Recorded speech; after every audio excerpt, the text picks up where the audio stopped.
आइएगा हमारे ध्यान के लिए रोमी की किताब 6 अध्याय 23वां वचन हम पढ़ते हैं।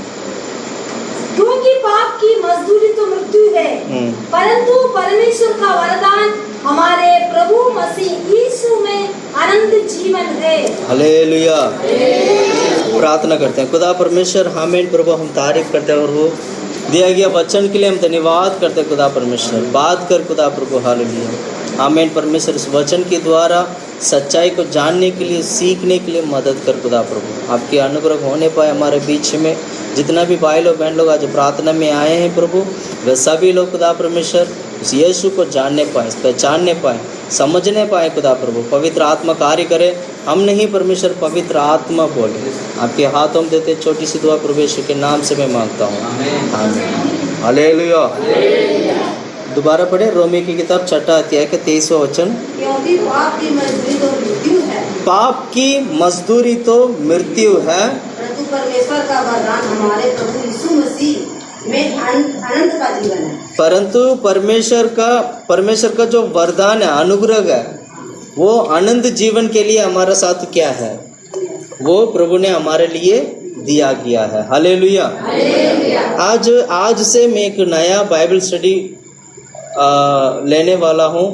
लगातार जो लोग प्रार्थना में आते हैं, लगातार प्रार्थना में बैठेगा।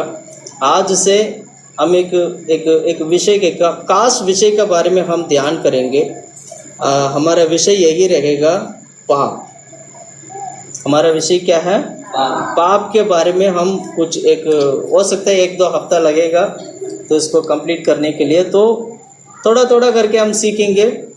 तो ध्यान रखिएगा, बिल्कुल मिस नहीं करना। परमेश्वर आप सभी को आशीष करें। और पाप के बारे में बहुत ही अच्छी तरीके से हमें सीखना बहुत ज़रूरी है। एक व्यक्ति इस धरती पर अगर जन्म लेता है तो उसको पाप के बारे में जानना बहुत ज़रूरी है। जब तक आप पाप के बारे में नहीं जानोगे, आपको समझ ही नहीं आएगा आप जो कर रहे हैं वो क्या वो सही है, वो क्या वो गलत है, आप पहचान ही नहीं कर पाएंगे। बेहतर ये होगा कि बाइबल की वचन के माध्यम से, बाइबल के वचन के द्वारा हम पाप को पहचाने, ताकि हम पाप से पूरी तरीके से छुटकारा पा सकें। पहली बात, पाप आया कहाँ से?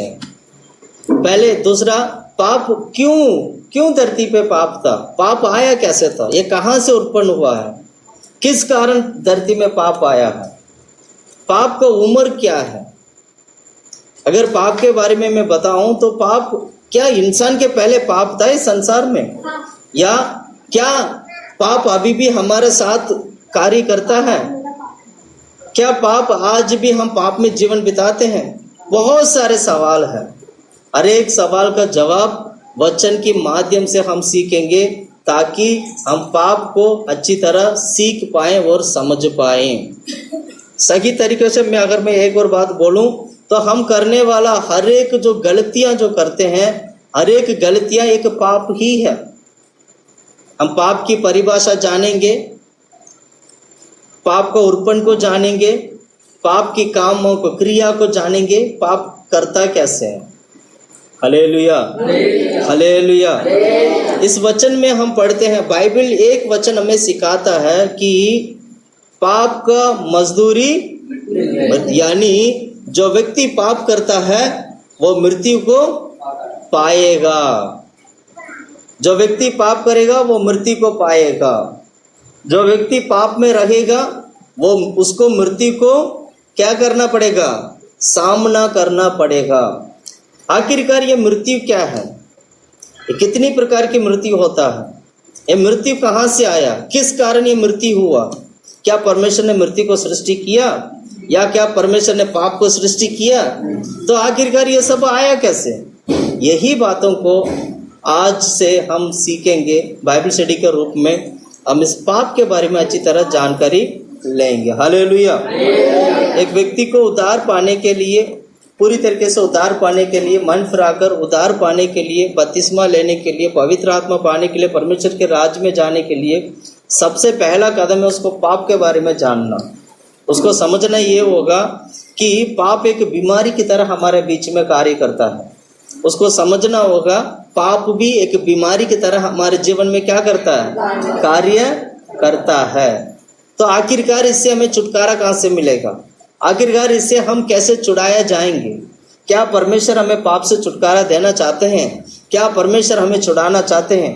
आखिरकार छुड़ाना चाहते हैं तो वो क्यों छुड़ाना चाहते हैं?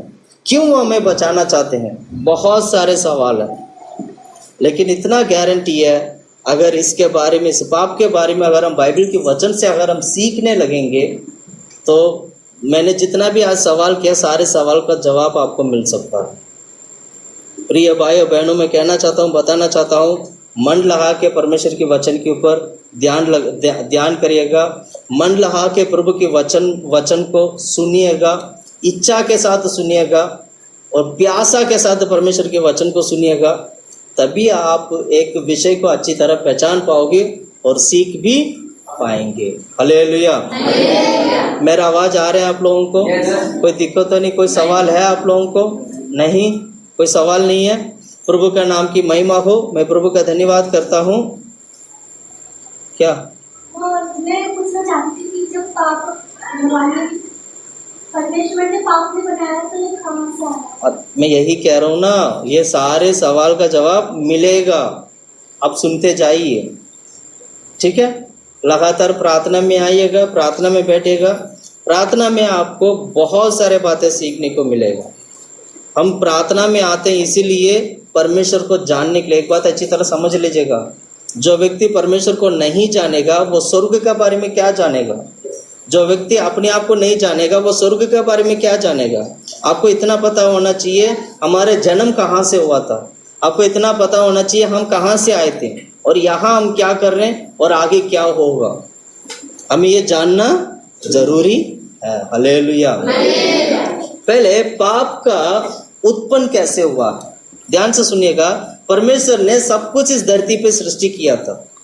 परमेश्वर ने सब कुछ इस धरती पे क्या किया? एक एक चीजों को प्रभु ने सृष्टि किया। पर सृष्टि करने से पहले, सब कुछ सृष्टि करने से पहले परमेश्वर ने स्वर्गदूतों को सृष्टि किया था। किसको सृष्टि किया था? ध्यान से सुनते जाएगा। किसको सृष्टि किया था?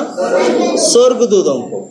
स्वर्गदूतों को परमेश्वर विभिन्न विभिन्न भाग में उन लोगों को प्रभु ने क्या किया था? उनको काम दिया गया था। उस काम को परमेश्वर की राज्य में स्वर्गदूत होने के नाते वफादारी, ईमानदारी, सच्चाई के साथ उस सारे कामों को निभाना जरूरी था। परमेश्वर ने स्वर्गदूतों के लिए एक स्थान रखा गया था कि स्वर्गदूत इस स्थान पर रह के काम करेंगे। स्वर्गदूतों को परमेश्वर ने सुंदर सृष्टि किया। मैं स्वर्गदूतों के बारे में ज्यादा डीपली नहीं जाऊंगा, लेकिन मोटा मोटा समझाऊंगा जिससे कि पाप की उत्पन्न कहां से हुआ हम सीखने के लिए। ध्यान से सुनिएगा। इसीलिए प्रभु ने क्या किया? उनको एक स्थान दिया गया। उस स्थान पर रहकर उन सारे स्वर्गदूत लोग परमेश्वर की सेवकाई करना था। किसका सेवा करना था? परमेश्वर की सेवा करना था। और दूसरा एक और सेवा ये भी था कि परमेश्वर ने जो भी सृष्टि किया उन लोगों के बीच में, इंसान के बीच में स्वर्गदूतों को काम करना था। मैं बताना चाहता हूं आज भी हमारे बीच में जब हम प्रार्थना करते हैं ना, हम प्रार्थना करते हैं, हमारा प्रार्थना को कौन, कैसे हमारा प्रार्थना प्रभु के पास जाता है? स्वर्गदूतों के माध्यम से परमेश्वर क्या करते हैं? हमारी प्रार्थना को लेके जाते हैं और स्वर्गदूत लेके जाते हैं और वही स्वर्गदूत परमेश्वर की ओर से मिलने वाला मैसेज, यानी परमेश्वर की ओर से मिलने वाला जो संदेश को हमारे पास लेके आते हैं। ये काम कौन करता है? आज हम प्रार्थना कर रहे हैं, हवा में प्रार्थना नहीं कर रहे हैं। ध्यान से सुनिएगा आप लोग, हम हवा में प्रार्थना नहीं कर रहे हैं। हवा में बोलते ना, ऐसे ही बोलते ना। हम किस में, कैसे प्रार्थना नहीं कर रहे हैं? हवा में नहीं। हमारा प्रार्थना को सुनने के लिए परमेश्वर ने एक जन स्वर्गदूतों का प्रभु ने रखा है। वो स्वर्गदूत का काम क्या पता है? हमारी प्रार्थना को लेके जाना। मैं आसान भाषा में मैं बात कर रहा हूँ सारा, ताकि आपको समझ में आ जाए। एक और स्वर्गदूतों का प्रभु रखा है। वो स्वर्गदूत का काम है लड़ाई करने का काम। उसका स्वर्गदूत का काम क्या है? लड़ाई करने का काम। वो क्या करता है? वो जब हम प्रार्थना करते हैं, जब हम प्रार्थना में प्रार्थना करके जब वो प्रार्थना में जब लड़ते हैं, लड़ते का मतलब क्या है? जैसे दुष्ट आत्मा के साथ हम प्रार्थना करके हम लड़ते हैं, बीमारी के लिए प्रार्थना करके हम लड़ते हैं, ये सब लड़ाई एक युद्ध है। इस युद्ध में हमें मदद करने के लिए एक स्वर्गदूत है। हमें मदद करने के लिए प्रभु ने एक झुंड स्वर्गदूतों को प्रभु ने क्या किया, हमारे लिए रखा है। जब अब शैतान को बोलते हैं ना यीशु के नाम से शैतान भाग, तो वो शैतान से लड़ता कौन है? हम तो लड़ते नहीं है, हम तो सिर्फ आज्ञा देते हैं कि यीशु के नाम से ये शैतान भाग, यीशु के नाम से ये बीमारी भाग। तो स्वर्गदूत क्या करते हैं? उससे लड़ते हैं। तलवार के साथ स्वर्गदूत क्या करते हैं? लड़ते हैं। वो लड़ने वाला जो स्वर्गदूत है, इसको माइकल बोलते हैं, मिकाएल, हिंदी में क्या बोलते हैं? ऐसे हर एक स्वर्गदूत का एक एक जगह दिया गया, एक एक स्थान दिया गया है। ये स्वर्गदूत क्या करते हैं? हमारे लिए सेवकाई करते हैं, परमेश्वर के लिए सेवा करते हैं। इनका काम ही यही है। ध्यान से सुनिएगा। अब हुआ क्या है, जब इस तरह परमेश्वर ने एक वचन पढ़ते हैं हम लोग, उत्पत्ति के किताब पहला अध्याय पहला वचन। आदि में परमेश्वर ने आकाश और पृथ्वी की सृष्टि की। आदि में परमेश्वर ने आकाश और पृथ्वी का सृष्टि की। पृथ्वी बेडौल और सुनसान पड़ी थी। ये कौन सा वचन है? पहला वचन में क्या पढ़ते हैं? आदि में परमेश्वर ने आकाश और पृथ्वी की सृष्टि की। बस, आदि में परमेश्वर ने क्या किया? आकाश और पृथ्वी का सृष्टि। पर दूसरा वचन में क्या पढ़ते हैं? पृथ्वी बेडौल और सुनसान पड़ी थी। पृथ्वी बेडौल और सुनसान पड़ी थी। इसका मतलब क्या हुआ? बेडौल का मतलब क्या? जब कोई आकार नहीं था, पृथ्वी का कोई मतलब कोई कुछ। क्या परमेश्वर ने जब पृथ्वी को सृष्टि किया तो क्या पृथ्वी बेडौल हो सकते हैं? क्या परमेश्वर इतना बुरा सृष्टि करते हैं? नहीं है ना। सृष्टि अच्छा था, लेकिन सृष्टि में यहाँ पर हम दूसरा वचन में जो पढ़ते हैं, दूसरा वचन में बेडौल करके हम पढ़ते हैं, यानी सारा बिगड़ा हुआ था, पृथ्वी बिगड़ा हुआ था। इसका कारण क्या? इसका मतलब क्या? परमेश्वर ने सृष्टि किया तो क्या वो गलत सृष्टि किया? नहीं। फिर बेडौल कैसे हुआ? बेडौल कैसे हुआ? ध्यान से सुनिएगा। पहला दूसरा वचन के बीच में स्वर्गदूत का युग था। किसका युग? पहला वचन और दूसरा वचन के बीच में बहुत बड़ा एक युग था। युग समझते हैं ना? काल बोलते हैं। काल है ना? क्या बोलते हैं? काल, युग।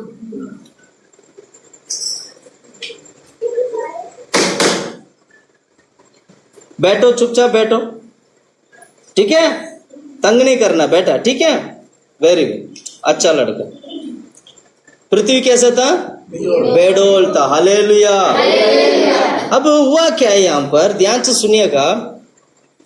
बेडौल क्यों हुआ था? हमें यही जानना है। हमें जानना यही है कि बेडौल क्यों हुआ था। इसका मतलब यह है कि पहला और दूसरा वचन के बीच में स्वर्गदूतों का युग था। क्या बोला मैंने? स्वर्गदूतों का युग, युग या काल बोलो। एक समय था, स्वर्गदूतों का एक समय था। परमेश्वर ने धरती में सब कुछ सृष्टि करने से पहले स्वर्गदूतों का युग चला था। मैं एक वचन में पढ़ाना चाहूंगा, अय्यूब की किताब 38 अध्याय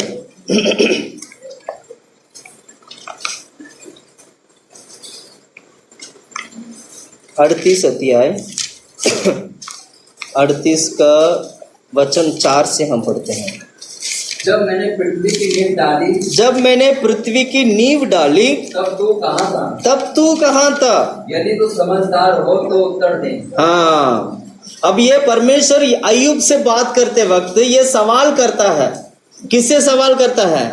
अय्यूब से परमेश्वर सवाल करता है, जब मैं पृथ्वी का जब नींव डाल रहा था तब तू कहाँ था? अय्यूब से पूछते हैं।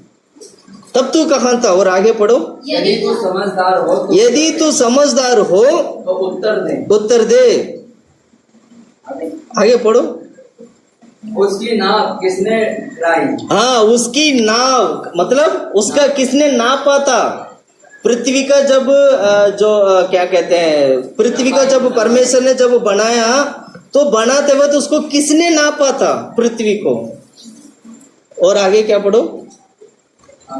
क्या तू जानता है हाँ उस पर किसने दूध सींचा? हाँ, और उसकी नींव कौन सी वास्तु पर रखी गई? कौन सी वास्तु पर उसका नींव रखी गई? और या किसने उसके कोने का पत्थर बिठाया? किसने उसका कोने का पत्थर बिठाया? और जब भोर के तारे का एक संग आनंद से गाते हैं और भोर की तारे एक साथ आनंद के साथ गाते हैं और परमेश्वर के सब पुत्र जय जयकार करते हैं। ये कौन थे ये लोग? सुरदूत। जब परमेश्वर ने जब धरती को जब सृष्टि किया तब सृष्टि करते वक्त कौन था? सुरदूत। कौन था? ये भोर की तारे कौन है? सुरदूत। ये स्वर्गदूत लोग हैं। Hallelujah hallelujah. ये कौन लोग हैं? स्वर्गदूत लोग हैं। पर इन स्वर्गदूतों के बीच में क्या था? ध्यान से सुनिएगा। इनके लिए एक परीक्षा का समय रखा गया था। सुन रहे हैं? कौन सा समय रखा था? परीक्षा का समय। इनके लिए भी परीक्षा था। जैसे इंसान को परीक्षा होता है ना, हम लोगों का जो परीक्षा भी होते हैं, परमेश्वर की ओर से परीक्षा होता है, या हमारी गलती के कारण परीक्षा होता है, या शैतान के कारण भी क्या होते हैं? कई प्रकार की परीक्षा होता है। बाइबल भी यही कहता है, जो व्यक्ति परीक्षा में बने रहता है उसको क्या मिलता है? जीवन का मुकुट। कौन सा मुकुट? मुकुट मिलता है उसको, जीवन का मुकुट। याकूब की किताब में पढ़ते हैं ना, हालेलुया हालेलुया। तो इसी प्रकार क्या कहते हैं, स्वर्गदूतों का काल में भी एक परीक्षा का समय रखा गया था। उस परीक्षा के समय पर वो लोग उस परीक्षा में टिक नहीं पाए। वो लोग उस वक्त उस परीक्षा में क्या नहीं कर पाए? क्यों नहीं टिक पाए? परमेश्वर चाहे तो रोक सकता था सब कुछ, प्रभु ने रोका क्यों नहीं? स्वर्गदूतों को प्रभु ने नहीं रोका, आदम और हवा को प्रभु नहीं रोका। आज आपको और मुझे भी परमेश्वर रोकता नहीं है। क्यों नहीं रोकता है? हम पाप करने के लिए जाते तो परमेश्वर छोड़ देते हैं, पाप करो। हम गलती करते हैं तो परमेश्वर छोड़ देते हैं, गलती करो। क्यों नहीं रोकते हैं? यही चीज स्वर्गदूतों के समय पर भी हुआ था। स्वर्गदूतों ने जब गलती किया तो परमेश्वर ने छोड़ दिया, किया, उनको रोका नहीं। परमेश्वर चाहे तो रोक सकते थे। आदम और हवा ने पाप किया, परमेश्वर ने रोका नहीं। उनको पता था कि परमेश्वर को, पर परमेश्वर ने क्या नहीं किया? रोका। क्यों नहीं रोका? परमेश्वर हमारी इच्छा पर वो क्या करते हैं? छोड़ देते हैं। परमेश्वर हमारे जीवन में कभी भी जबरदस्ती नहीं करते हैं। जबरदस्ती से आपको सुसमाचार नहीं सुना नहीं सकते हैं। जब परमेश्वर जबरदस्ती नहीं कर सकते हैं तो हम भी जबरदस्ती नहीं कर सकते हैं। हम केवल बोल सकते हैं कि यीशु आपको चंगा करता है। हम केवल बोल सकते हैं यीशु आपको प्यार करता है, पर हम उनको जबरदस्ती उसको क्या नहीं कर सकते हैं? बोल नहीं सकते। इस परीक्षा की समय पर क्या हुआ था? ऐसे ही परीक्षा की समय पर एक झुंड स्वर्गदूत लोग इस परीक्षा में क्या कहते हैं? फेल हो गए, हार गए और गिर गए। वही हम देखेंगे, वही हम आज पढ़ेंगे। वो कौन सा स्वर्गदूत था? उस स्वर्गदूत का नाम क्या है और कैसे वो फेल हुआ था? क्यों फेल हुआ था? किस कारण वो फेल हुआ था? आज हम यही सीखेंगे, क्योंकि पाप के बारे में जानना बहुत जरूरी है। हम भी पाप करते हैं। हम सभी लोग क्या करते हैं? कहीं ना कहीं छोटा मोटा पाप कर देते हैं। हम पाप क्यों करते हैं? वो कौन सा पाप करते हैं? परमेश्वर हमारे जीवन से पाप से छुड़ाने के लिए प्रभु ने लहू बहाया है, तो हम पाप से क्या होना चाहिए? दूर रहना चाहिए। तो हम यही बातों को हम सीखेंगे, निकालिएगा मेरे साथ। वो स्वर्गदूत के बारे में सीखेंगे जो स्वर्गदूत लोग गिर गए थे। यशायाह की किताब 14 अध्याय 11 वचन से हम पढ़ेंगे। 14:11। तेरा वैभव और तेरी सारंगियों का शब्द अंधलोक में उतरा गया है। हाँ कीड़ी तेरा बिछौना और केचुआ तेरा ओढ़ना है। हाँ हे भोर के चमकने वाले तारे, तू कैसे आकाश से गिर पड़ा है। तू जो जाति जाति को हरा देता था, तू अब कैसे काट कर भूमि पर गिरा गया है। तू मन में कहता तो था, मैं स्वर्ग पर चढ़ूंगा, मैं अपने सिंहासन को ईश्वर के तारागण से अधिक ऊंचा करूंगा और उत्तर दिशा की छोर पर सभा के पर्वत पर विराजूंगा। मैं मेघों से भी ऊंचे ऊंचे स्थानों के ऊपर चढ़ूंगा। मैं परम प्रधान के तुल्य हो जाऊंगा, परंतु तू अंधलोक में उस गहरे की तरह तक उतरा जाएगा। Hallelujah, hallelujah. यहाँ पर जो लिखा गया जो वाक्य जो हम पढ़ते हैं, ये अध्याय पूरा घर पे आप पढ़ना है। यहाँ पर लूसीफर के बारे में लिखा है, जो बोर की तारे के बारे में लिखा है। हमने बोर की तारे के बारे में पढ़े थे ना। वो प्रधान दूध है, और दूधों में सबसे प्रधान दूध है, मतलब दूधों में सबसे प्रधान, मतलब पहला स्थान और ऊंची स्थान मिला गया एक दूध था, स्वर्गदूत था वो, जिसको यहाँ पर बोर की तारे करके हम पढ़ते हैं। यही पढ़ते हैं ना। 12 वचन पढ़ो। हे भोर के तारे, हाँ, हे भोर के चमकने वाले तारे, तू कैसे आकाश से गिर पड़ा। तू जो जाति जाति को हरा देता था, तू अब कैसे काट कर भूमि पर गिरा। बस बस बस बस बस बस। ये बोर की तारे, इसको बोलते हैं लूसीफर। इसको क्या बोलते हैं? लूसीफर। इसका नाम है लूसीफर। अगर इंग्लिश बाइबल में अगर आप पढ़ोगे, इंग्लिश बाइबल में लूसीफर मॉर्निंग स्टार लिखा होगा और साथ में लूसीफर भी होगा। हालेलुया। मॉर्निंग स्टार लिखा ना, पढ़ो। How art thou fallen from heaven, O Lucifer, son of the morning? Lucifer son of the morning, Son of the morning, how art thou cut down to the ground? हाँ, ये यहाँ पर क्या लिखा? Lucifer करके हम पढ़ते हैं। क्या पढ़ते हैं?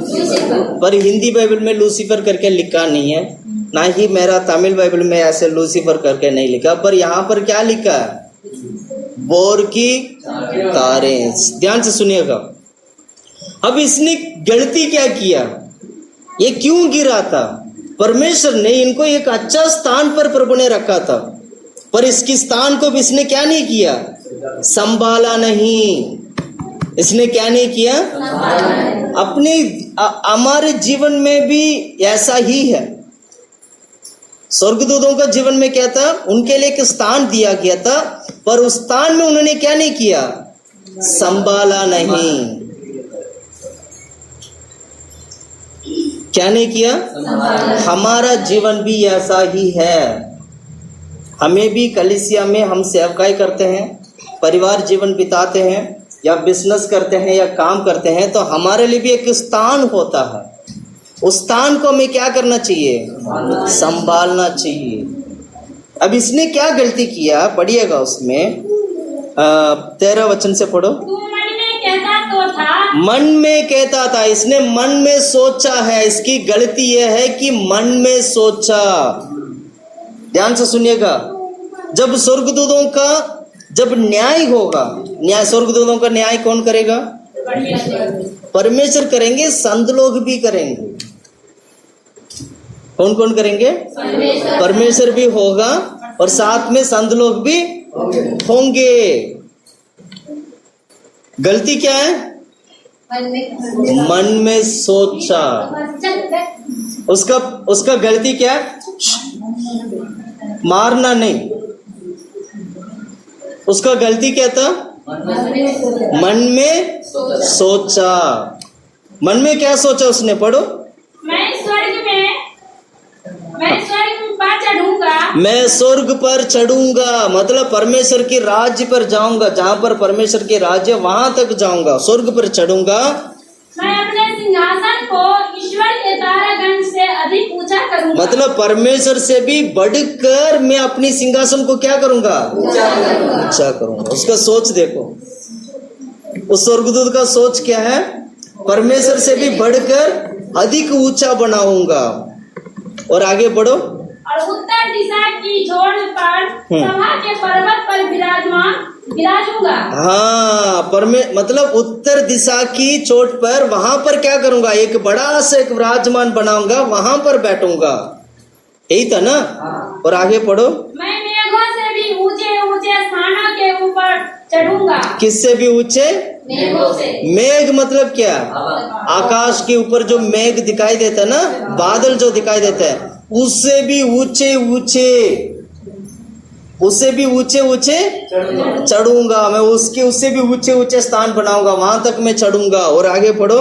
मैं परम प्रधान के तुल्य हो जाऊंगा। मैं परम प्रधान परमेश्वर के तुल्य हो जाऊंगा। आगे पढ़िएगा। परंतु तू अंधलोक में उस गड्ढे की तरह तक उतरा जाएगा। या परमेश्वर या उतारा जाएगा। बस हालेलुया। इसने सिर्फ सोचा है।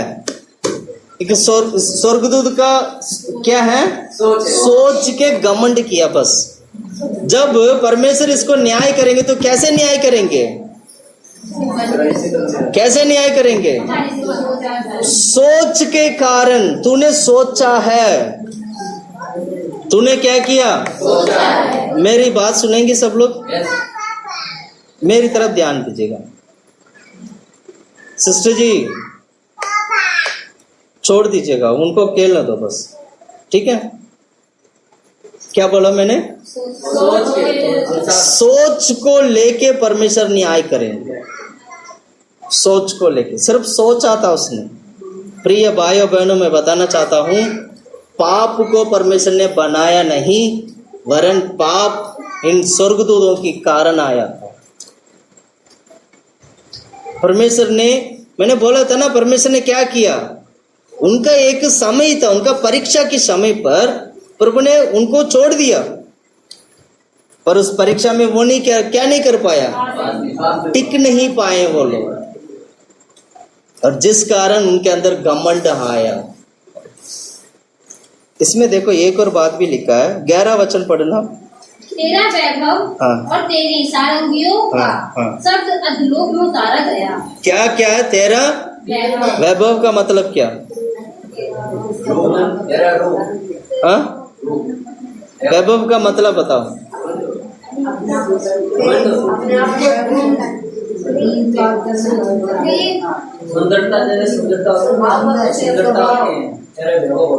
हाँ, सुंदरता। सुंदरता आजकल जो मेकअप करके जो जाते हैं ना, ये सारा सुंदरता है, यही है वैभव। ये सारा कहाँ जाएगा? अधोलोक में जाएगा। तो मेकअप वगैरह करते, ये भी एक स्पिरिट ही है, ये भी एक दुष्ट आत्मा है। सुन रहे हैं? सुन रहे हैं? सुन रहे हैं? इसलिए हम चर्च में भी कैसे बोलते, कैसे आने के लिए बोलते हैं? सिंपली आना।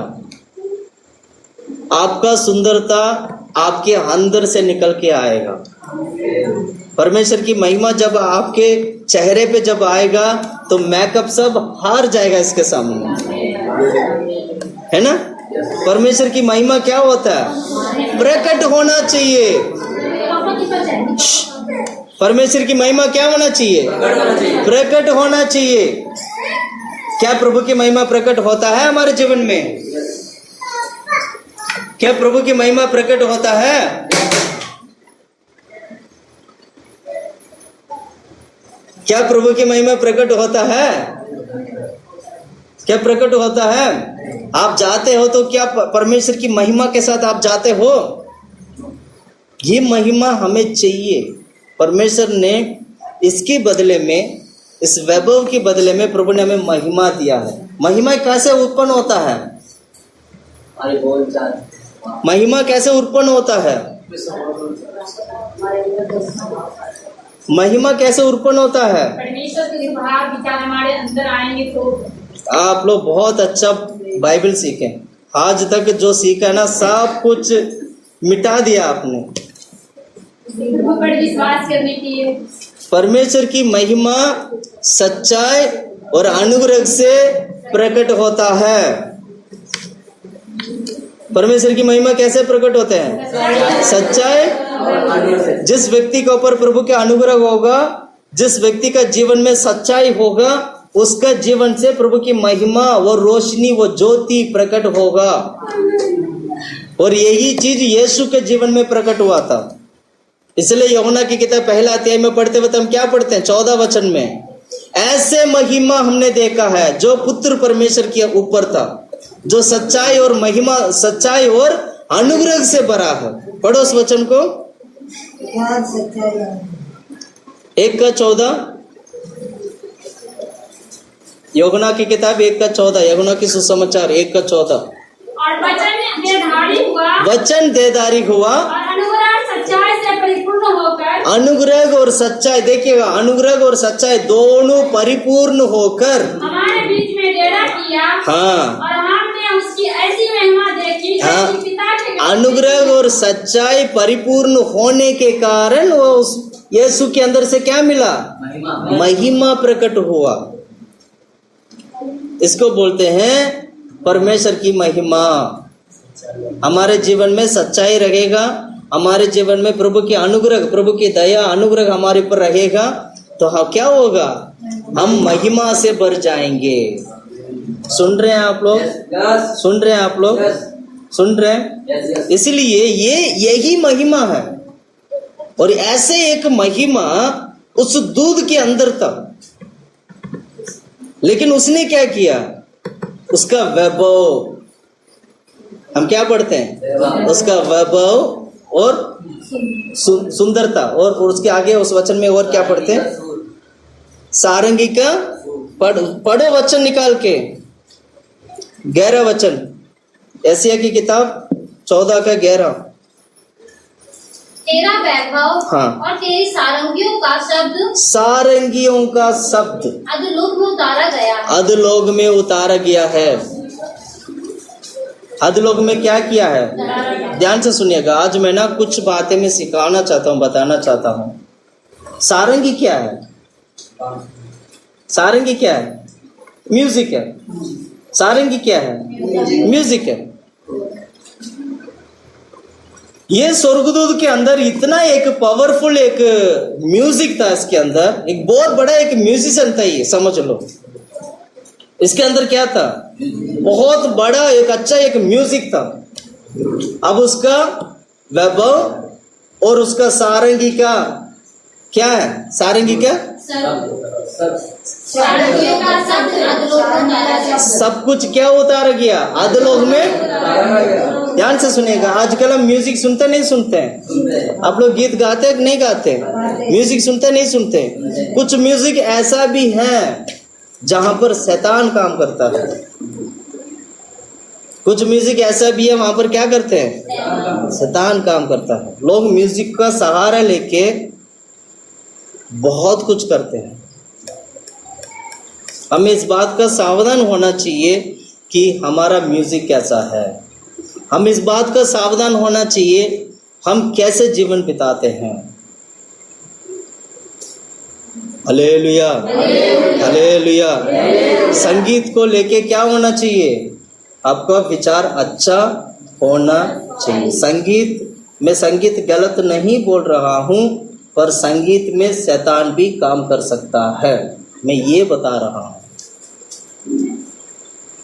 समझ में आया? समझ में आया? मैं भी कीबोर्ड बजाता हूँ, मैं भी बाजा बजाता हूँ, मैं भी गाना बनाता हूँ, पर मैं इस बात का सावधान रखता हूँ कहीं शैतान की काम, शैतान की क्रिया मेरे जीवन में ना हो।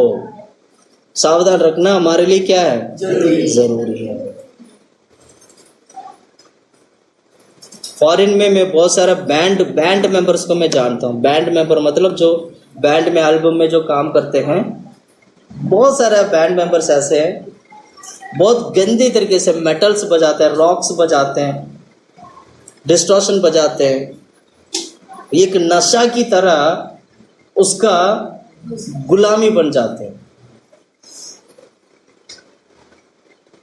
हमारा म्यूजिक में क्या होना चाहिए? चंगाई मिलना चाहिए। दाऊद भी क्या था? बहुत अच्छा, एक बहुत बड़ा म्यूजिशियन था, म्यूजिक डायरेक्टर था वो। उसको क्यों बुलाया गया था? छुटकारा मिले। आपने पढ़ा ना बाइबल में? दाऊद जाकर क्या किया था?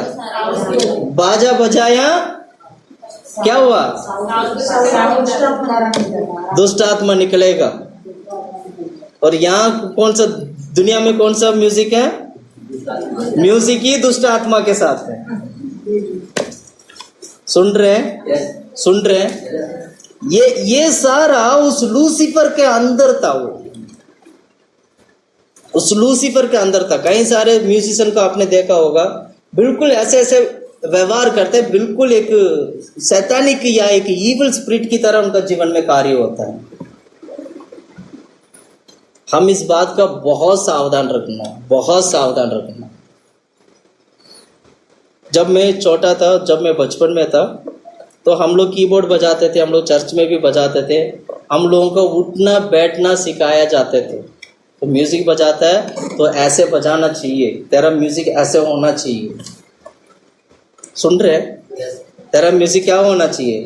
ऐसे होना चाहिए। चर्च में आते हो तो ऐसे नहीं कपड़ा पहनना है, ऐसे कपड़ा पहन के तुम म्यूजिक बजाना चाहिए। एक स्टाइल में आके खड़ा होके बहुत बड़ा स्टाइल मार के गया, ये सब नहीं चलेगा। ये सब नहीं चलेगा। इससे अच्छा हम ताली बजा के गीत गा लेंगे। क्या ताली बजा के गीत गाने से क्या आत्मा नहीं आता? आता है, आएगा। ताली बजाना भी क्या है? ताली बजाना भी क्या है? परमेश्वर का म्यूजिक है। ताली का शब्द, ताली का आवाज गूंजना चाहिए, बोलते हैं ना? वो भी क्या है? म्यूजिक है। अब ये सारा उस स्वर्गदूत के अंदर था, उस स्वर्गदूत के अंदर था। और उसने गलती क्या किया? मात्र मन में सोचा है। और सोच के देखो, जब उसका न्याय होगा, जब न्याय करेंगे तो न्याय में क्या बोला जाएगा? इसने क्या गलती किया? इसने सोचा है। प्रभु, इसका गलती है कि इसने सोचा है। इसने क्या किया?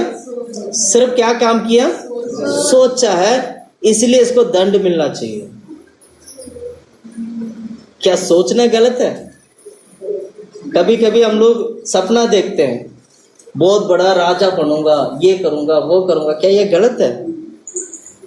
सपना देखो, अच्छी बात है, पर सपने में सपना देखकर पाप नहीं करना।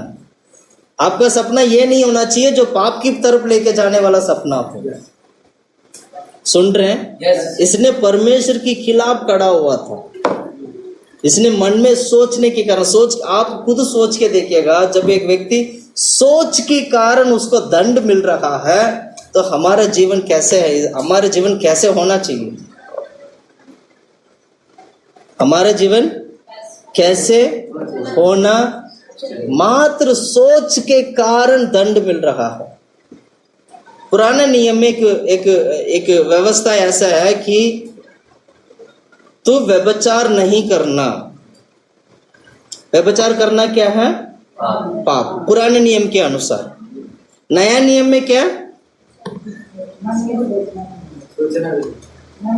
अगर एक स्त्री को गलत क्या नाम है, नहीं, गलत इच्छा या गलत क्या बोलते हैं, नजर से अगर देख भी लेते हैं तो उसने क्या कर दिया? व्यभिचार कर दिया। और व्यभिचार क्या है? अभी अब नया नियम में क्या? अब नया नियम का आसान है या पुराना नियम आसान है? नया नियम में सोचना भी पाप है, तो पुराने नियम में क्या है? सोचने से पाप नहीं था, वहां पर क्या था? करने से पाप था। अब कठिन क्या? नया नियम है, पुराना नियम है? नया नियम कठिन है। अब सोच के देखो, आप लोग खुद सोचिएगा तो कितना पवित्र होना चाहिए, और यही न्याय उसके साथ होगा। ये लूसीफर, यही वो लूसीफर है जो स्वर्ग से धरती में गिरा गया, जिस कारण पृथ्वी बेडौल हो चुका था। अब समझ में आ रहा है? Yes. पाप परमेश्वर ने सृष्टि नहीं किया, पाप इसके कारण धरती पे आया था। समझ में आया? Yes. परमेश्वर ने पाप को सृष्टि नहीं किया, पर इसने सोचा, सोच के कारण वो पाप उत्पन्न हो गया। मैं एक और जगह में दिखाना चाहता हूँ, एजेकियल की किताब 28 अध्याय, एजेकियल की किताब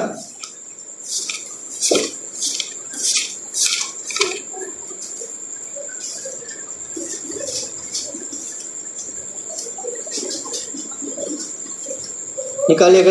एजेकियल की किताब 28 अध्याय, अब वचन पढ़ना है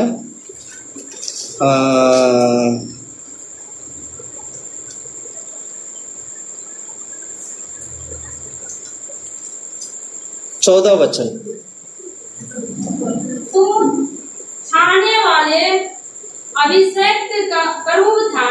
क्या वाले? छाने वाले, छाने वाला, चाहने वाले का मतलब क्या है? बचाने वाले। क्या लिखा उसमें?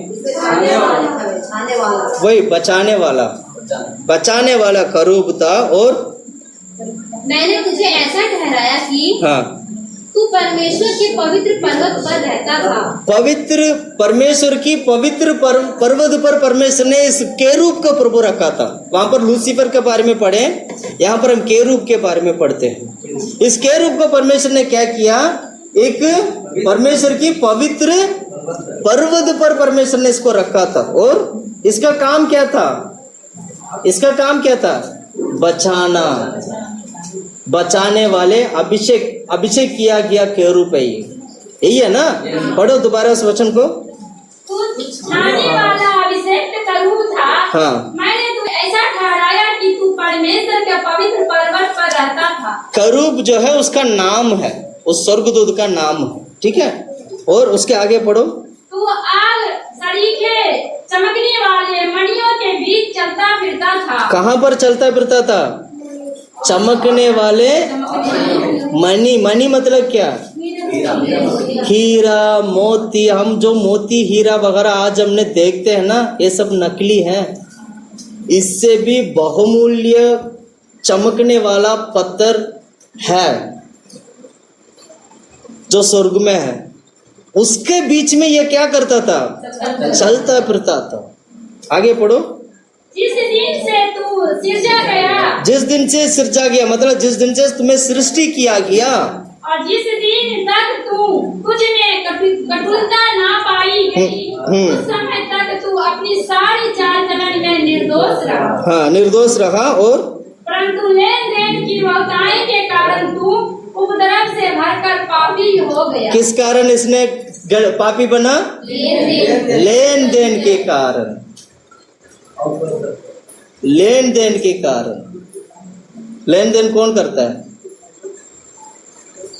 लेन देन के ब्रोकर का कारण। ब्रोकर बोल सकते। ब्रोकर क्या करते हैं? लेन देन की काम करता है। लेन देन के कारण इसने क्या किया? पापी बना। आगे पढ़ो, आगे और भी लिखा है। इसी से मैंने तुझे अपवित्र जानकर, हाँ, इसी से मैंने तुझे अपवित्र जानकर, मतलब तू अपवित्र हो गया है, अपवित्र जानकर परमेश्वर के पर्वत पर से उतारा। परमेश्वर की पर्वत से तेरे को क्या किया? उतारा। और हे छाने वाले करूब, हाँ, मैंने तुझे आग सिरके चमकने वाले मणियों के बीच से नष्ट किया है। नष्ट किया है। प्रभु ने क्या कर दिया? नष्ट किया। और आगे पढ़ो। सुंदरता के कारण तेरा मन फूल उठा था। सुंदरता के कारण तेरा मन क्या था? फूल उठना का मतलब क्या? अहंकार होता है, घमंड बोल सकते हैं। आज हम कई सारे लोगों को आज भी ये विचार है, मैं कितना सुंदर हूँ, मैं कितना सुंदर दिखती हूँ, मैं कितना सुंदर दिखता हूँ। विचार है कि नहीं है? विचार आता है कि नहीं है? विचार आता है कि नहीं है? थोड़ा सा अगर बाल थोड़ा सा इधर हो गया तो हम क्या करते हैं?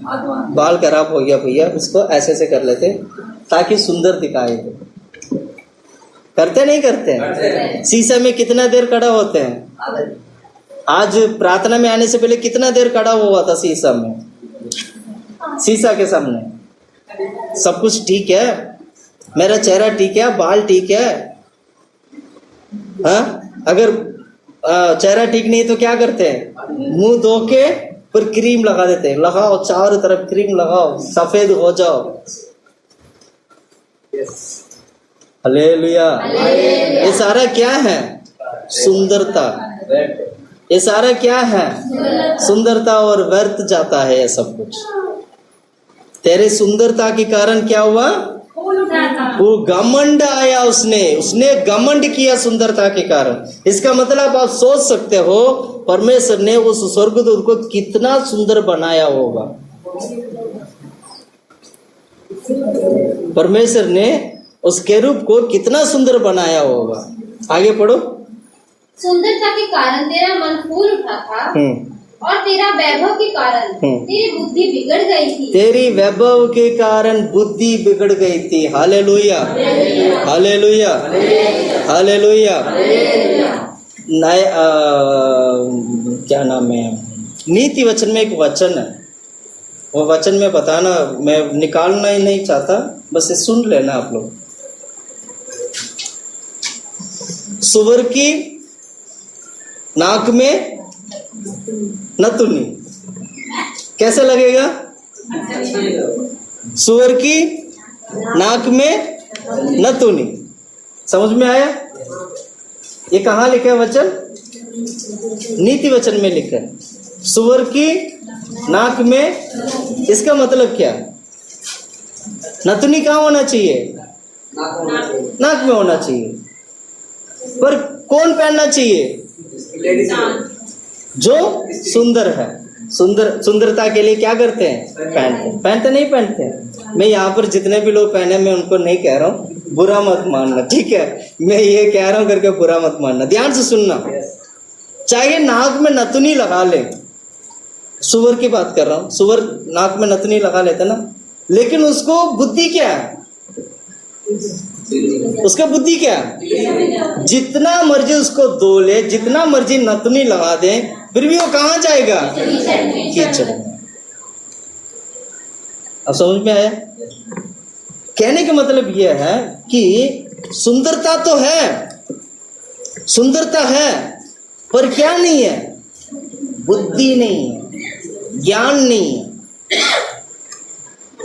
संसार में बहुत सारे लोग सुंदरता है, बहुत सारे लोग सुंदर है, पर उनका बुद्धि नहीं है। ज्ञान ना होने के कारण वो क्या हो जाते हैं? नष्ट हो जाते हैं। यही बात लिखा बाइबल में, पढ़ो।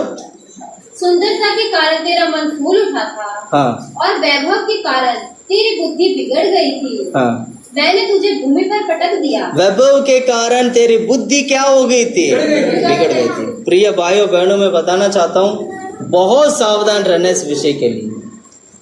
जहां पर मेकअप वाला बात आता है, जहां पर इस सुंदरता की बात आता है, तो समझ लेना ये वही शैतान है, या तो लूसीफर होगा या तो केरूब होगा। समझ लेना अच्छी तरीके से। ये वो दुष्ट आत्मा क्या कर रहे हैं? काम कर रहे हैं। मैं ये नहीं कह रहा आप मेकअप मत करो, मैं ये नहीं कह रहा आप सुंदर नहीं होना है, मैं ये कह रहा हूं आपको इसकी जाल में मत फंसना। मैं ये कह रहा हूं इस कारण अपनी जिंदगी को बर्बाद मत करना। Hallelujah, hallelujah. साफ सुथरा जाना चाहिए। इसका मतलब यह नहीं है सुबह उठ के ऐसे उठ के प्रार्थना में आ गया, नहीं। आप नहाओ, अच्छी तरह नहाइए, अच्छी तरह बाल में क्या करना है? तेल लगाओ, और चेहरा में चाहे तो क्रीम डालना तो क्रीम डालो। क्रीम डालने से थोड़ा स्किन क्या हो जाते हैं? थोड़ा सिक्योर रहते हैं, वरना फटाफटा लगेगा, लगेगा नहीं लगेगा, है ना? जो आप लोग जो करते हैं वो सारा करिएगा, पर ऐसे मत करना कि इतना मेकअप लगा दे, इतना मेकअप लगा दे, फिर दुल्हन भी क्या हो जाए? हार जाए। सुन रहे? सुन रहे? सुन रहे? और लिपस्टिक, ऐसे लिपस्टिक लगा लेते हैं, ऐसे लिपस्टिक लगा लेते हैं, हाँ? खून को पीछे उसको जितना मर्जी रगड़ो वो तो भी क्या नहीं होगा, निकलेगा नहीं। सुन रहे हैं, सुन रहे हैं? प्रार्थना में आते वक्त कोई लिपस्टिक नहीं चलेगा यहाँ पर, एकदम अच्छी तरीके से आना, प्रार्थना करना, प्रभु के हाजिरी में बैठकर प्रार्थना करना। सुंदरता ठीक है, लेडीज होने के नाते अगर आप कुछ भी सुंदरता नहीं करोगे तो भी आप सुंदर लगोगे, क्योंकि परमेश्वर ने लेडीज को ऐसे सृष्टि किया, वह अपने आप में क्या है, सुंदर है। उस हम लोग क्या करते हैं, उसको और सुंदर करते हैं, उसको क्या करते हैं, और सुंदर करते हैं। Hallelujah, hallelujah. अब हुआ क्या, आगे पढ़ना। मैंने तुझे भूमि पर पटक दिया, हाँ, और राजाओं के सामने तुझे रखा, हाँ, कि वे तुझे देखेंगे। हाँ, तेरे अधर्मों की कामों को की बहुतायत से, हाँ, और तेरे लेन देन की कुटिलता से, हाँ, तेरे पवित्र स्थान हाँ, अपवित्र हो गए, अपवित्र हो गया। Hallelujah, hallelujah. इन लोगों ने अपनी स्थान को रखवाली नहीं किया है। परमेश्वर ने इनके लिए स्थान दिया था, उस स्थान को इन्होंने क्या नहीं किया, रखवाली नहीं किया, उसको बचाया नहीं, उसको रखवाली नहीं किया, जिस कारण परमेश्वर ने इनको क्या किया, वहां से निकाल दिया। अब पढ़ना, अब पढ़िएगा यहूदा की किताब 6वां वचन पढ़िएगा, यहूदा की किताब 6वां वचन, यहूदा की किताब जल्दी जल्दी निकालो।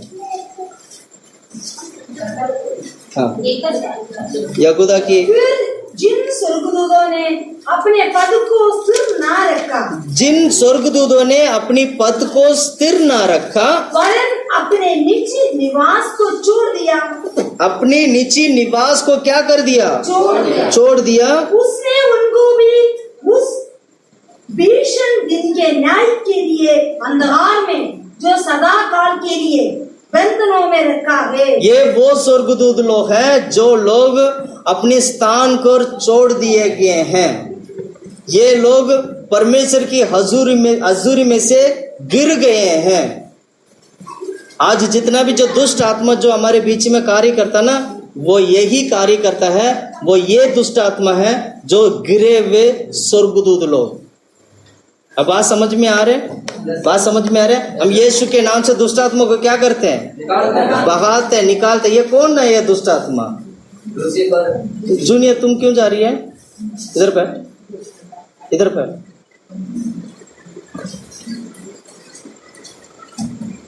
वो दुष्ट आत्मा क्या करते हैं, यीशु के नाम से क्या करते हैं? ये कौन सा, ये दुष्ट आत्मा कहां से आए हैं?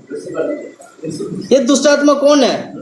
ये वो दुष्ट आत्मा है जो परमेश्वर की राज्य में अपने स्थान को जिन्होंने छोड़ दिया और गिर गए हैं। आज वो धरती पे कुछ दुष्ट आत्मा धरती पे, कुछ दुष्ट आत्मा आकाश की मंडल पे इधर उधर करके फैल गए हैं, और चारों तरफ पृथ्वी के ब्रह्मांड के चारों तरफ ये दुष्ट आत्मा फैल गया है, और आज वो दुष्ट आत्मा शैतान बनकर हमारे बीच में कार्य करता है।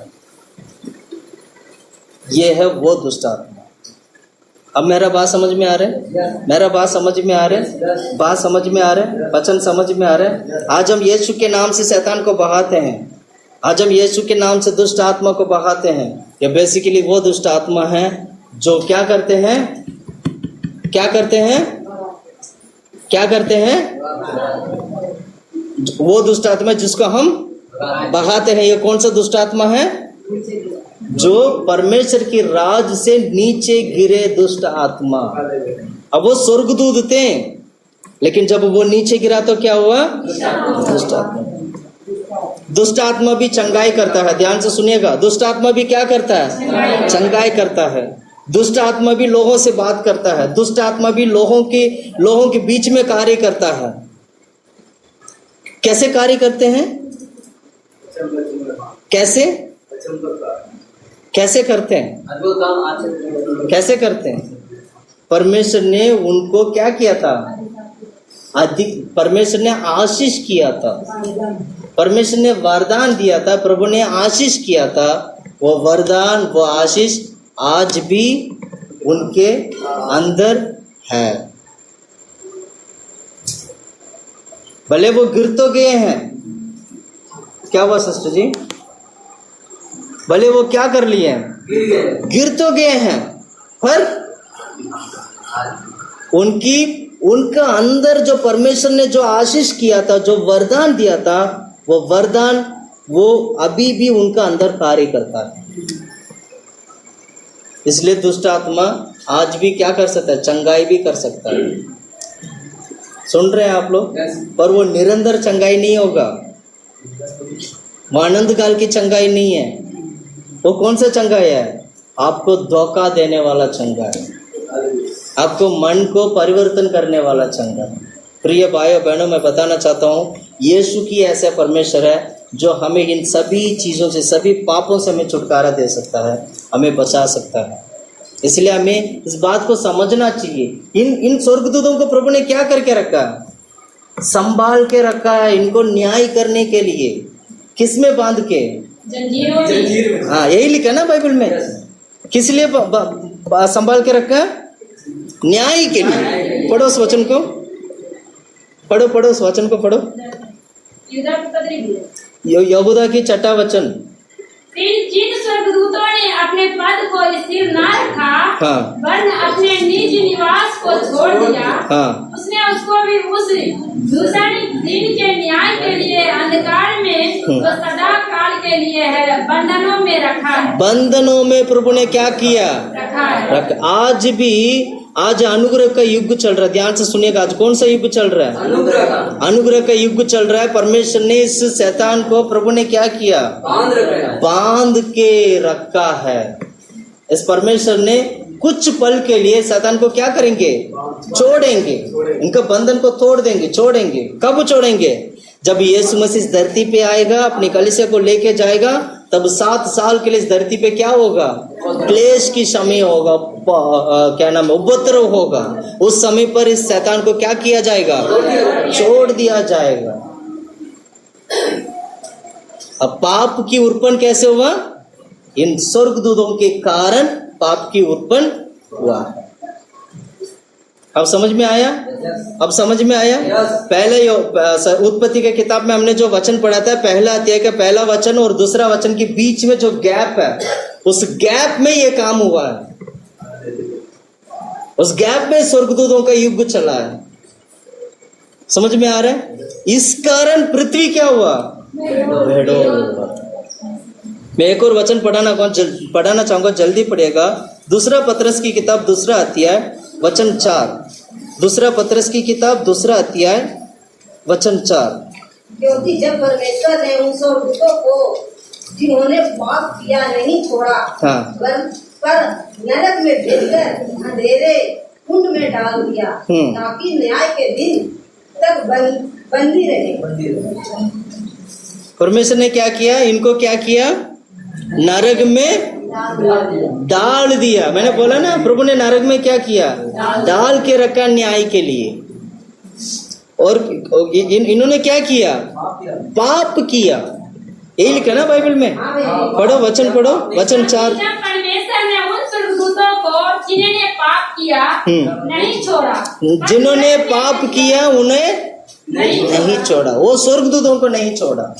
और नरक में भेजकर अंधेरे कुंडों में डाल दिया। अंधेरे कुंडों में क्या कर दिया?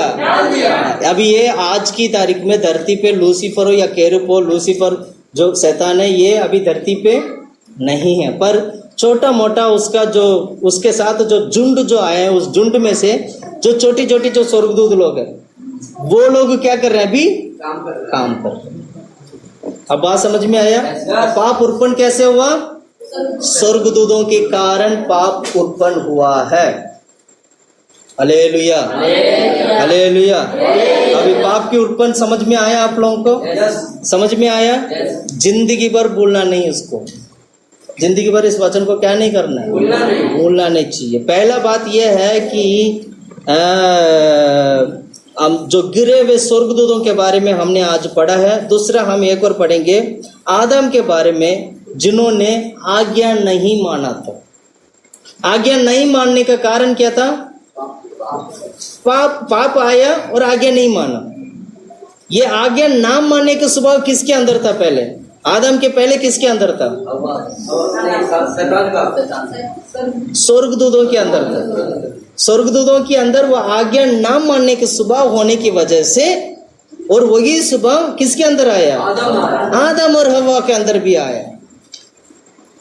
आज्ञा उन्होंने नहीं माना। परमेश्वर ने बोला यहाँ रह के प्रभु उनको काम बांटा गया था, उनको उस अपने स्थान पर रह के अपने स्थान को बचाकर वो कार्य करना था।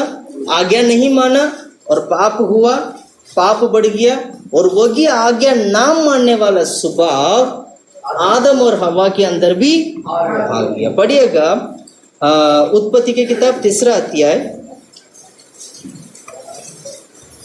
3 अध्याय 1 वचन से लेके 6 वचन तक का वचन पढ़ेंगे। परमेश्वर ने जितने बनेले पशु बनाए थे, हाँ। उन सब में सांप धूर्त था। सांप क्या था? धूर्त था। सारे पशु जितना भी परमेश्वर ने जानवरों को बनाया उसमें से सबसे ज्यादा धूर्त कौन है? सांप था। और उसने स्त्री से कहा, क्या सच है कि परमेश्वर ने कहा तुम इस वाटिका के किसी वृक्ष का फल ना खाना? देखो, इसको खुदू नहीं पता, सांप को खुदू नहीं पता, शैतान को खुदू नहीं पता है कि कौन सा पेड़ से नहीं खाना करके उसको पता नहीं है। इसलिए वो चालाकी से वो क्या कर रहे हैं? हवा से पूछ रहे हैं। तो हवा देखो कितना अच्छी तरीके से उनको समझा के दे रहे हैं। हवा भी पढ़ो, आगे पढ़ो। स्त्री ने सर्प से कहा, इस वाटिका के वृक्षों का फल हम खा सकते हैं? हाँ, उसको खुद नहीं पता। अभी ये कह रही है कि इस वाटिका के सारे फलों को हम क्या कर सकते हैं? खा सकते हैं। और पर जो वृक्ष वाटिका के बीच में है, हाँ। उसके फल के विषय में परमेश्वर ने कहा है कि ना तो तुम उसको खाना और ना उसको छूना, नहीं तो मर जाओगे। हाँ, परमेश्वर ने क्या बोला? इस वृक्ष के बीच का फल को नहीं खाना करके जो प्रभु ने जो बोला है उसको एज इट इज उसको बता दिया।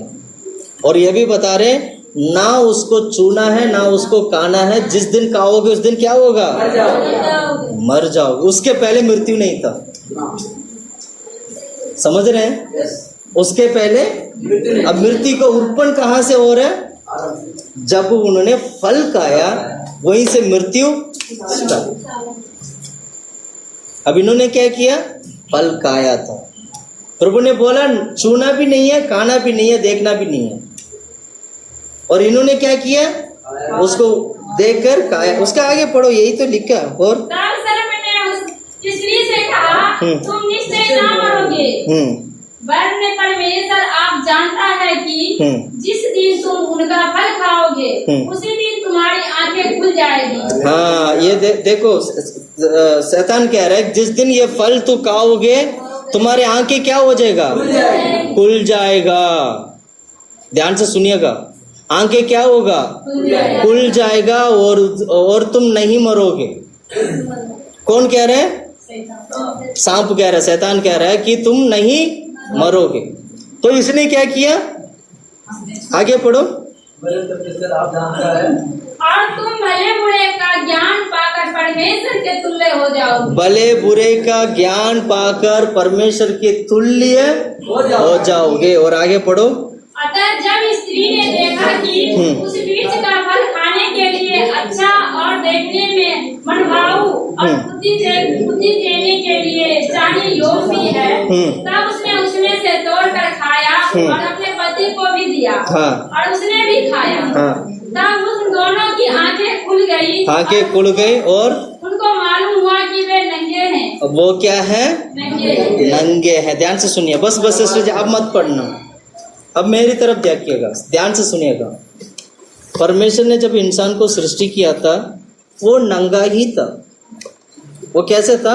नंगा था।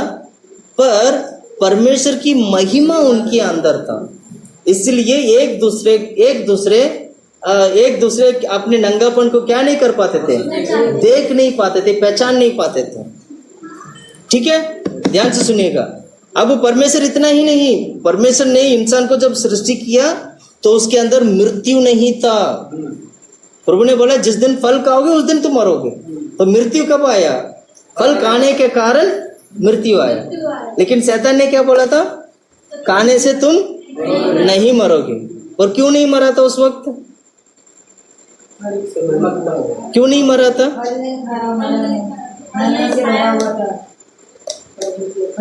उस वक्त क्यों नहीं मारा?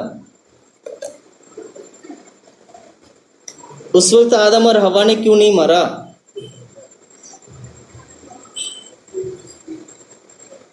इसलिए नहीं मरा क्योंकि उनका शरीर जो है, अब जिस दिन उन्होंने फल खाते ही वो नंगे हो गए, परमेश्वर की महिमा क्या हो गया? हट गया उनका ऊपर से, और वो मृत्यु को उन्होंने क्या कर लिया? पहन लिया। अब भलाई और बुराई को पहचानने का आंख आ गया उनको। ध्यान से सुनना, अब मृत्यु आ गया। मृत्यु आया का मतलब यह है कि इसका मतलब यह हुआ, वो कुछ साल के बाद वो क्या होते हैं, जब शरीर ढीला होते हैं, जब शरीर बुढ़ापा की ओर जाता है, तो कुछ साल के बाद क्या होते हैं? मृत्यु आता है, शरीर में मृत्यु आता है। परमेश्वर ने शरीर से भी मृत्यु से, प्रभु ने क्या किया उन लोगों को, उधर से भी परमेश्वर ने उनको बचा के रखा था।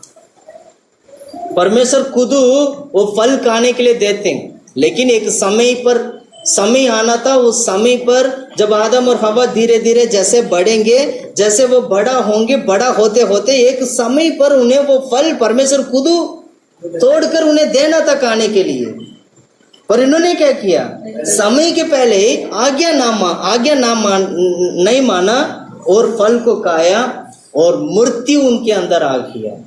इसलिए शरीर में आज जो मृत्यु देखते हैं ना, वो यही मृत्यु है। सुन रहे हैं आप लोग? सुन रहे हैं आप लोग? ये एक शरीर का मृत्यु है, एक आत्मा में भी मृत्यु है। अब आत्मा का मृत्यु, शरीर तो खत्म होने था, पर आत्मा क्या? अब जिन्होंने फल खाने के कारण अब दूसरा मृत्यु उनके अंदर आ चुका था। दूसरा मृत्यु क्या हो चुका था उनका जीवन में? आ चुका। मृत्यु आ गया, इसका मतलब यह है कि दूसरा मृत्यु आ गया। दूसरा मृत्यु क्या आ गया? दूसरा मृत्यु क्या है? आत्मा में मृत्यु। मैं आने वाला समय में मृत्यु के बारे में अलग से मैं आपको इसी सब्जेक्ट में एक दो हफ्ते के बाद मृत्यु के बारे में आऊंगा, तब मैं इस मृत्यु के बारे में और थोड़ा अच्छी तरीके से समझाऊंगा। ये मृत्यु होता क्या है, कितनी प्रकार की मृत्यु होता है, और कौन सा मृत्यु कब काम होता है, कब काम करता है, ये मैं आने वाला समय पर मैं बताऊंगा। इतना समझ लेना, मृत्यु आज्ञा ना मानने के कारण उनका जीवन में आ गया था। तीसरा अध्याय में आएगा, 14 वचन से पढ़िएगा इस वचन को, 14 से लेकर 19 तक का। तब यहोवा परमेश्वर ने सांप से कहा, हाँ, तूने जो 14 वचन से लेके 17 वचन तक का, 17 भी और 19 तक का अगर वचन पढ़ोगे, यहाँ पर परमेश्वर उनको श्राप देते हैं, एक आदम को और हव्वा को और श्राप को भी, और उनका जीविका के बारे में भी बताओ। पढ़ो उस वचन को पूरा पढ़ो, आपको थोड़ा समझ में आ जाएगा। परमेश्वर ने स्वर्ग से कहा, हाँ, तूने जो यह काम कर दिया है, हाँ, इसीलिए तू सब घरेलू पशुओं और सब बनेले पशुओं से अधिक स्थापित हो। हाँ, तू पेट का बल चला करेगा और जीवन भर मिट्टी चाटता रहेगा। इस किसको बोला था? इसको सांप को बोला। सांप क्या कहता है आज की तारीख में? जब उसको कुछ नहीं मिलता तो क्या कहते हैं? मिट्टी कहता है। और चलता कैसे? पेट के बल से। वो वचन में जैसे लिखा है वैसे। और सारे जानवरों में से सबसे श्रापित जानवर कौन सा है? और आगे पढ़ो। और मैं तेरे और इस स्त्री के बीच में और तेरे वंश और इसके वंश के बीच में बैर उत्पन्न करूंगा। हाँ, ये बैर जो उत्पन्न करूंगा जो बोला था ना, ये मैंने पिछले हफ्ते में भी बोला था, ये यीशु मसीह को दिखाता है। यीशु मसीह ने आकर शैतान की सिर को क्या कर दिया? कुचल डाला, बैर उत्पन्न किया। प्रभु ने, यीशु मसीह ने स्त्री और सर्प के बीच में यीशु मसीह आकर क्या किया? बैर उत्पन्न किया और शैतान को क्या किया? कुचल डाला। कैसे कुचल डाला? क्रूस पर। कहाँ पर? क्रूस पर, है ना। आगे पढ़ो।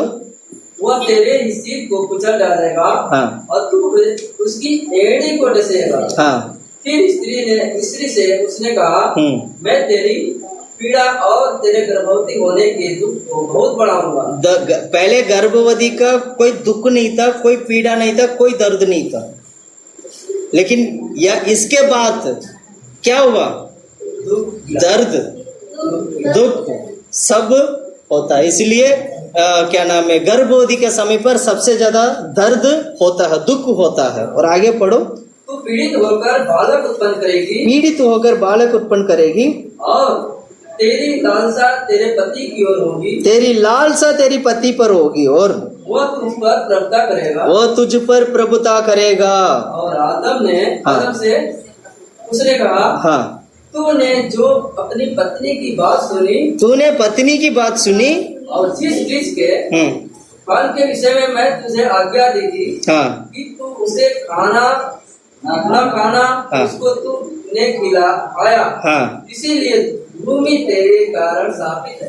तुम्हारे कारण भूमि क्या होगा? शापित है। इसने अपनी पत्नी का बात सुना, बात सुनकर उसने क्या किया? उस फल को खाया, जिस कारण, और भूमि इसके निमित्त क्या होगा? शापित होगी। श्रापित होगा। और आगे, तू उसकी उपज जीवन भर हाँ। दुख के साथ खाया करेगा, दुख के साथ खाया करेगा, और वो तेरे लिए काटे और उतारे, तेरे लिए काटे और गाएगी, हाँ, और तू खेत की उपज खाएगा, खेत की उपज खाएगा, और अपने माथे के पसीने अपने माथे के पसीने की रोटी खाया करेगा, हाँ, और अंत में मिट्टी में मिल जाएगा, क्योंकि तू उसी में से आया, निकाला गया है, उसी मिट्टी में से आया और मिट्टी में ही जाएगा। बस बस बस बस, हालेलुया। इसको बोलते हैं, इन सबको परमेश्वर ने क्या किया? श्राप दिया। पाप का उत्पन्न के कारण इनको क्या किया प्रभु ने? श्राप दिया। दोबारा एक और वचन पढ़िएगा, रोमियो की किताब 5वां अध्याय का 12 वचन पढ़िएगा, 5 का 12। रोमियो की किताब 5 का 12। जैसा एक मनुष्य के द्वारा पाप जगत में आया, हाँ, एक मनुष्य के द्वारा जगत में पाप आया है, और पाप के द्वारा मृत्यु आई, पाप के द्वारा मृत्यु आई, और इसी रीति में मृत्यु सब मनुष्य में फैल गई। इसी रीति में मृत्यु सब मनुष्यों के अंदर फैल गई। ध्यान से सुनिएगा प्रिय भाइयों बहनों, ध्यान से सुनिएगा।